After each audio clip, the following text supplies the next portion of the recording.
Hi. Hi. Awesome website. I just have a question I've been getting a lot of mixed answers on.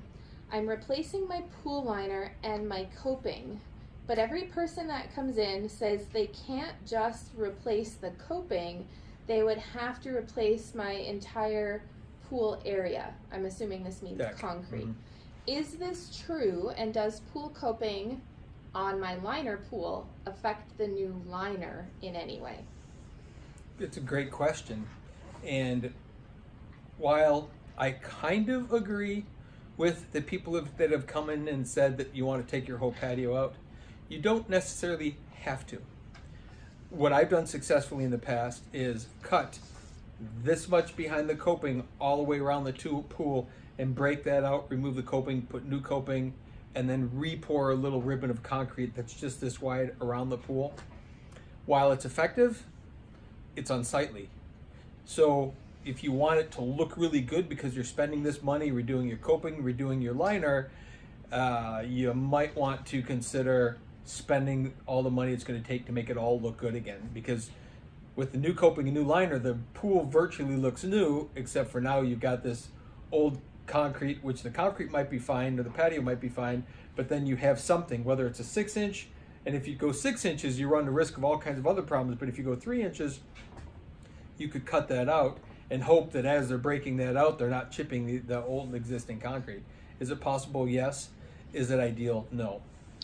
To answer the second part of the question, does the coping, the existing coping, affect the liner? It absolutely can. It doesn't mean it will.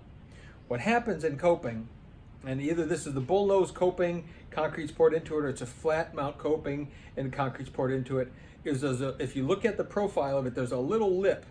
There's a little indentation from the side that the liner you clip up into, and there's a little bead edge on the liner that locks in and holds it in place. In a brand new pool, that tends to lock and hold really good on brand new coping. But over time, over years and years, now if you're in the north, we're talking freeze thaw. Every time it's freezing and thawing, the deck's moving. Although, let's go to the south where it's really hot. When it's really hot, guess what? It's expanding and contracting. It's just the opposite direction. In the north, everything's shrinking. In the south, everything's expanding. When it gets colder, it gets hot.